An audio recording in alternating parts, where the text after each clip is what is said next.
Group B এর 6 দাগের 1 যেটা আছে এটা মডেল কোয়েশ্চেন পেপার 5।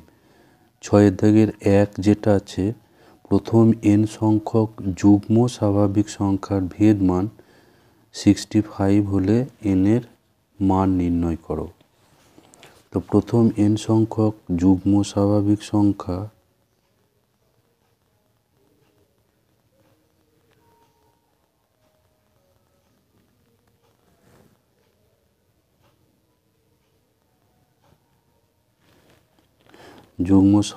সংখ্যা হলো 2, 4, 6 এভাবে আপ টু 2n পর্যন্ত। এটা হচ্ছে প্রথম n সংখ্যক যুগ্ম স্বাভাবিক সংখ্যা। এবার এদের ভেদমান বের করতে হবে। ভেদমানের যেটা সূত্র সিগমা স্কোয়ার বা সিগমা এক্স এর square equals to 1/n sigma summation X I square minus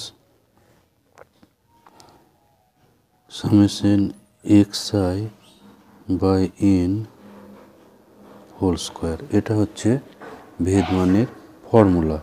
তাহলে আমাদেরকে এই দুটো মান বের করে তারপরে এই ফর্মুলায় বসাবো, তাহলে হয়ে যাবে। প্রথমে আমরা বের করব এই সামেশন এক্স আই, এটা বের করব। সামেশন এক্স আই এটা হলো এক্স আই বাই এন করি একবারে, সমান হচ্ছে 1/n। এটা হচ্ছে এই এক্সগুলোর সমষ্টি, 2 + 4 + 6 প্লাস আপ টু এভাবে 2n পর্যন্ত। তো এখানে প্রথমে এটাকে 2 যদি কমন করি, 2 কমন, তাহলে 1 + 2 + 3 এভাবে n পর্যন্ত থাকবে। তাহলে এটা 2/n। এবার এটা হলো প্রথম n সংখ্যক স্বাভাবিক সংখ্যার সমষ্টি। তো এর ফর্মুলা n ইন্টু n + 1/2। তাহলে এটা ক্যান্সেল হয়ে যাবে, এখানে 2 ক্যান্সেল হয়ে যাবে, ফলে এটা পাচ্ছি n + 1।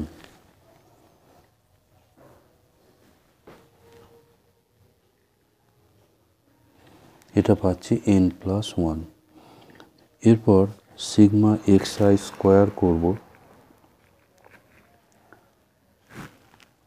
Sigma x I square করব এরপর,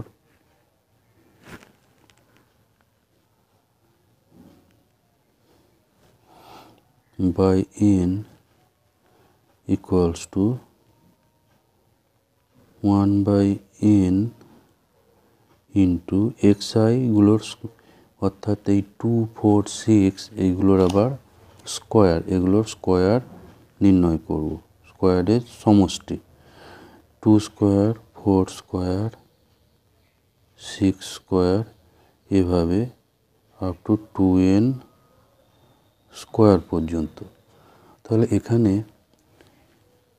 2 স্কোয়ার, 4 স্কোয়ার, 6 স্কোয়ার, তো এইগুলোর প্রত্যেকটা থেকে একটা করে 2 স্কোয়ার কমন আসবে। তাহলে 2 স্কোয়ার কমন করে দিলে 2 স্কোয়ার বাই n, তারপর এখানে থাকবে 1 স্কোয়ার, 2 স্কোয়ার প্লাস 3 স্কোয়ার এভাবে আপ টু n স্কোয়ার পর্যন্ত থাকবে, ইকুয়ালস টু 4/n। এবার এটা হচ্ছে n সংখ্যক স্বাভাবিক সংখ্যার বর্গের সমষ্টি। তাহলে এর সূত্র n ইন্টু n + 1, 2n + 1/6। তো এখানে n এটা ক্যান্সেল হবে, এখানে 2/3। তাহলে এখানে থাকছে 2 ইন্টু n + 1, 2n + 1/3। এবার আমরা ওই যে সিগমা স্কোয়ারের ফর্মুলা আছে, এই যে সিগমা স্কোয়ারের ফর্মুলা, এখানে এই মানগুলো অলরেডি আমরা বের করে নিয়েছি, এখানে এবার বসিয়ে দেব, তাহলে সিগমা স্কোয়ারটা পাওয়া যাবে। সিগমা স্কোয়ার ইকুয়ালস টু, যেটা ছিল formula, 1/n xi square minus summation xi/n square equals to 1/n, এটার মান এখানে বের করা আছে।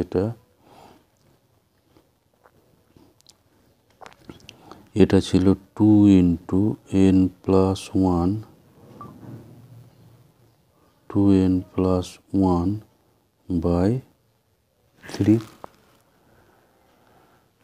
আর এখানে পাওয়া যাচ্ছে এটা এই যে n প্লাস 1, এখানে এটা পাওয়া গিয়েছিল n প্লাস 1, এখানে বসাবো, তাহলে n plus 1 square.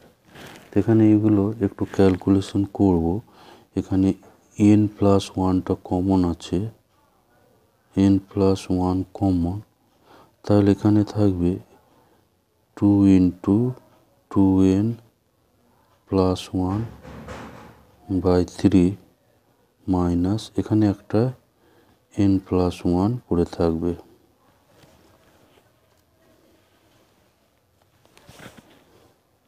Equals two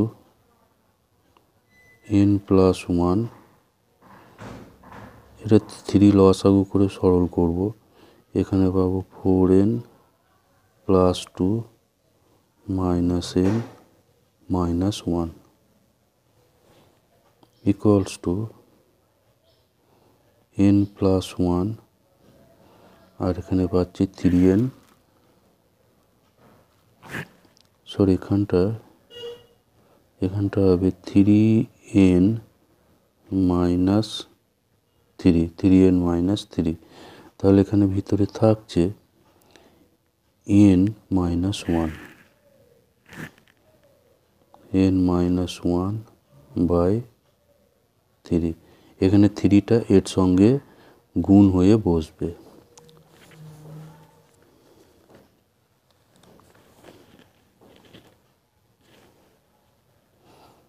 equals to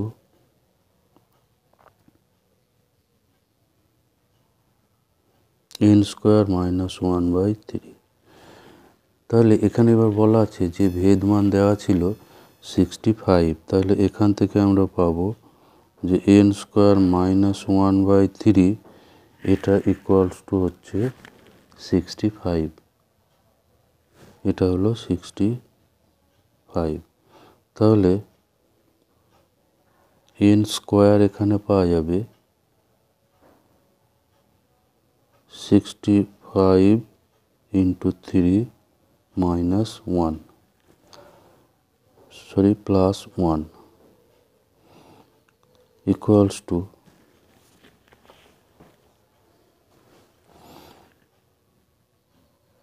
15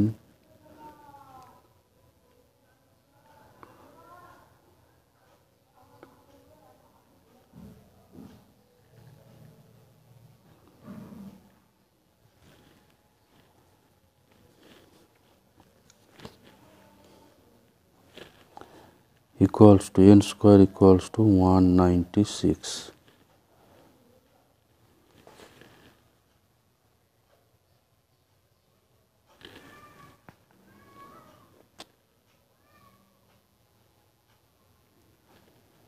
তাহলে n equals to হবে √196 equals to 14, তাহলে n এর মান হবে 14। 6 দাগের অথবা অংশ যেটা দেওয়া আছে, এভাবে একটা ছক দেওয়া আছে xi 3, 8, 13, 18, 23, আর fi গুলো দেওয়া আছে 6, 10, 14, 10, 10। তো এখান থেকে নির্ণয় করতে হবে সমক পার্থক্যের মান। তো সমক পার্থক্যের মান বের করতে হলে প্রথমে এই ছকটাকে একটু, এর যে ছকটা দেওয়া আছে এটা এভাবে এখানে ঘুরিয়ে লেখা আছে।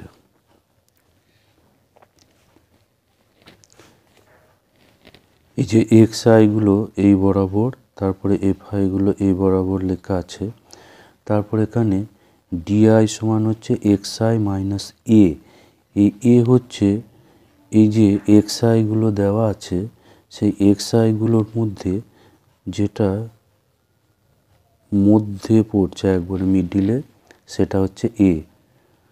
তো এখানে 5টা দেওয়া আছে, এক্স আই দেওয়া আছে 5টা, সেই জন্য এখানে একটা মধ্যে পড়ছে, 13টা এখানে মধ্যে পড়বে। তো যদি এখানে 6টা ডেটা দেওয়া থাকতো, 6টা এক্স আই দেওয়া থাকতো, তাহলে মধ্যে যে দুটো পড়বে সেই দুটোর মধ্যে যে কোনো একটা ধরে করলেই হবে। তাহলে এখানে এই ছকটা এই বরাবর প্রথমে লিখতে হবে। তারপর ডিআই সমান হচ্ছে এক্স আই মাইনাস এ। এ হচ্ছে এই এক্সগুলোর মধ্যে যেটা মিডিলে পড়বে সেটা হচ্ছে এ। তাহলে এখানে আমরা বের করব কি এক্স আই মাইনাস এ। তো এক্স আই মাইনাস এ অর্থাৎ ডি ওয়ান বের করলে এক্স ওয়ান মাইনাস এ হবে, ডি টু বের করলে এক্স টু মাইনাস এ। অর্থাৎ এই ঘরটার মানে হচ্ছে এই যে এক্স আই যেগুলো আছে প্রত্যেকটা থেকে এটা মাইনাস হবে, অর্থাৎ প্রত্যেকটা থেকে 13 মাইনাস করে লিখতে হবে। তাহলে 3 মাইনাস 13 এটা হবে মাইনাস 10, 8 মাইনাস 13 এটা হবে মাইনাস 5, তারপরে 13 মাইনাস 13 0, 18 মাইনাস 13 এটা হবে 5, আর 23 মাইনাস 13 এটা হবে 10। তাহলে ডিআইগুলো বের করা হলো। এই ঘরটা এবার করা আছে, এটা ডিআই এফআই ইন্টু ডিআই, অর্থাৎ এই দুটো ঘর এখানে গুণ করতে হবে, এফআই ইন্টু ডিআই। তাহলে 6 ইন্টু মাইনাস 10 এটা হবে মাইনাস 60, 10 ইন্টু মাইনাস 5 এটা হবে মাইনাস 50, 14 ইন্টু 0 0, 10 ইন্টু 5 এটা হলো 50, আর 10 ইন্টু 10 হচ্ছে 100। আর এই ঘরটা হবে FI into DI square, FI into DI square. তো ডি এফ হচ্ছে 6 আর ডিআই স্কোয়ার মানে মাইনাস 10 স্কোয়ার মানে 100, তাহলে এখানটা পাওয়া যাবে 600। মাইনাস 5 স্কোয়ার হচ্ছে 25 ইন্টু 10, অর্থাৎ এটা হচ্ছে 215। তারপর এটা 0 স্কোয়ার ইন্টু 14, 14 ইন্টু 0 স্কোয়ার এটা হবে 0। তারপর 10 ইন্টু 5 স্কোয়ার এটা হচ্ছে 215। তারপর এখানে 10 ইন্টু 10 স্কোয়ার, 10 স্কোয়ার হচ্ছে 100 ইন্টু 10, তাহলে এখানে বসবে 1000। তো এগুলো হয়ে গেল। এরপর তাহলে আমাকে এই যোগফলটা নির্ণয় করতে হবে। এটা হচ্ছে 100 প্লাস 15, 115, এখানে মাইনাস 50 প্লাস 50 ক্যান্সেল হয়ে যাবে, ফলে 100 মাইনাস 60, অর্থাৎ এখানটায় 40 হয়ে যাবে। আর এখানটায় হবে 1000, আর 250 250 500 হবে, তার মানে এটা হচ্ছে 1500 প্লাস 600, অর্থাৎ এটা পাওয়া যাচ্ছে। তো এরপর এখানে যে সমক পার্থক্যের যে সূত্র আছে, সেই সমক পার্থক্যের সূত্রটা আমরা ব্যবহার করব। তো প্রথমে ভেদ মান বার করব, সিগমা এক্সের স্কোয়ার। সিগমা এক্সের স্কোয়ার হচ্ছে, এখানে সিগমা এক্সের স্কোয়ার সেটা হচ্ছে তাহলে F I DI square by এখানে সিগমা এফ আই বসবে, sigma F I minus F I DI by sigma F এটার হোল স্কোয়ার। এটা হচ্ছে ভেদ মান। তো এই ভেদ মানটার বর্গমূল করলেই সমক পার্থক্য পাওয়া যাবে। ভেদমূলের বর্গমূল করলে সমক পার্থক্য পাওয়া যায়। তাহলে এখানে এটা হচ্ছে 2100 বাই 50 মাইনাস এখানে হচ্ছে 40, এটা পাওয়া গেছে 40 by 50 square.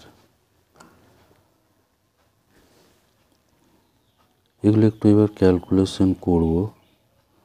542 equals to 42 minus এখানে পাওয়া যাবে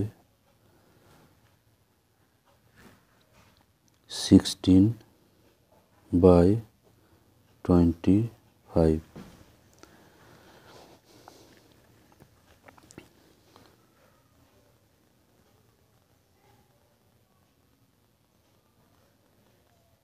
equals to 42 মাইনাস এটা যদি ভাগটা করা হয় তাহলে এটা পাওয়া যাবে 0.64 equals to 41.36। তাহলে এটা বেরোলো সিগমা এক্স এর স্কোয়ার। এটা সিগমা এক্স এর স্কোয়ার অর্থাৎ ভেদমান বের হলো। তো এই ভেদমান এটার বর্গমূল করলে তাহলে আমরা সমক পার্থক্য পাবো সিগমা এক্স। সিগমা এক্স হবে এইটার ধনাত্মক বর্গমূল। তো এটা ক্যালকুলেশন করে দেখবে, এটা ক্যালকুলেশন করলেই এটা আসবে 6.43। এটা যেটা অ্যান্সার আছে এটা চলে আসবে।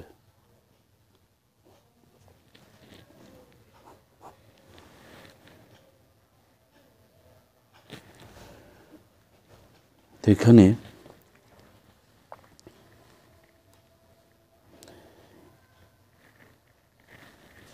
চাইলে এই ডিআই স্কোয়ারের একটা ঘর করে নিতে পারো। এই মধ্যে কোথাও ডিআই স্কোয়ারের আলাদা একটা ঘর করতে পারো বা নাও করতে পারো।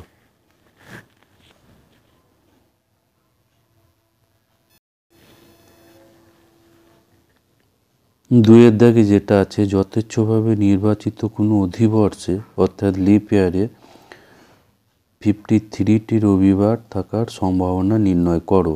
53টি রবিবার থাকার সম্ভাবনা।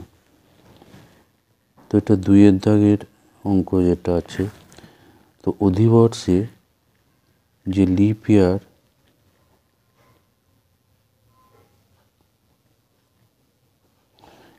ইয়ারের দিন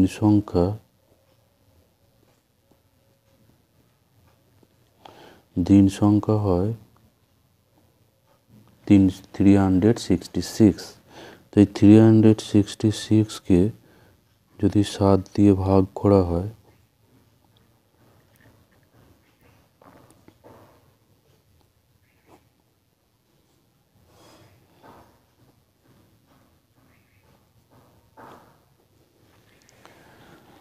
তাহলে 52 এটা উইক, 52 সপ্তাহ এবং 2 দিন এক্সট্রা থাকবে। এটা 52 সপ্তাহ আর 2 দিন।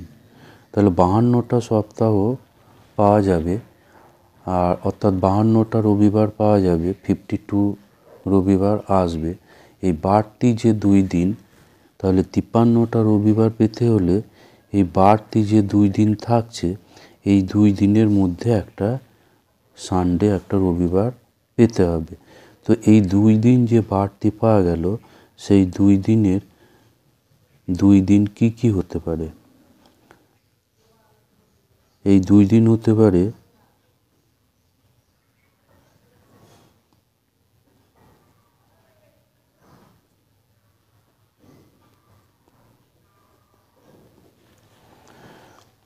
আমি যদি সোমবার থেকে শুরু করি তাহলে সোম মঙ্গল হতে পারে,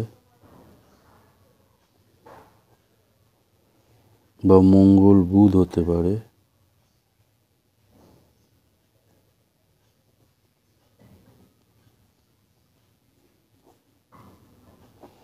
বা বুধ বৃহস্পতি হতে পারে,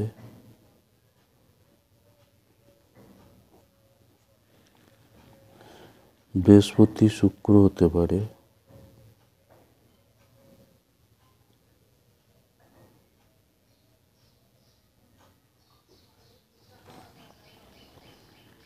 আবার শুক্র শনি হতে পারে,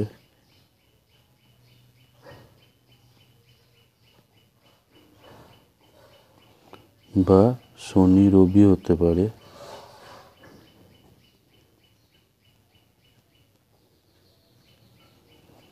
বা রবিবার সোমবার হতে পারে।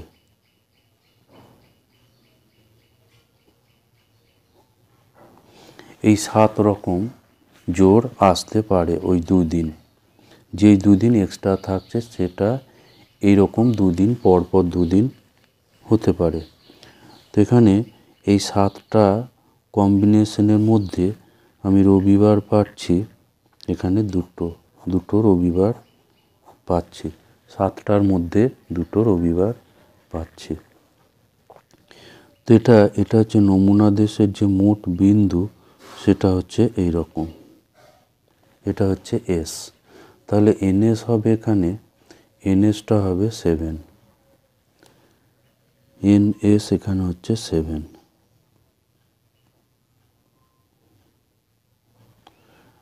আর এ যেটা হবে 53টা রবিবার হতে গেলে এই বাকি 2 দিনের মধ্যে একটা রবিবার। এখানে এম এ যেটা এ ঘটনার পক্ষে 53টা রবিবার,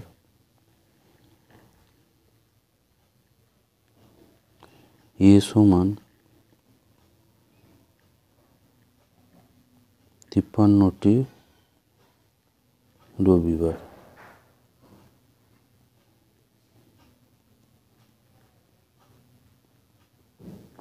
তো 53টা রবিবার হতে হলে এই রবিবার এই যে দুটো পড়ছে এই দুটো ঘটনা,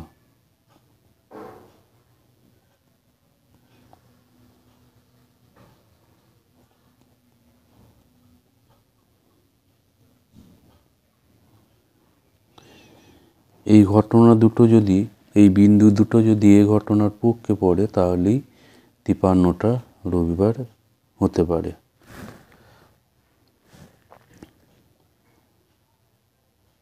তাহলে নির্ণয় সম্ভাবনা, তাহলে এখানে এম এ যেটা এম এ হচ্ছে 2, তাহলে probability A equals to M A by N S equals to 2/7। তা 2/7 হচ্ছে এখানে অ্যান্সার।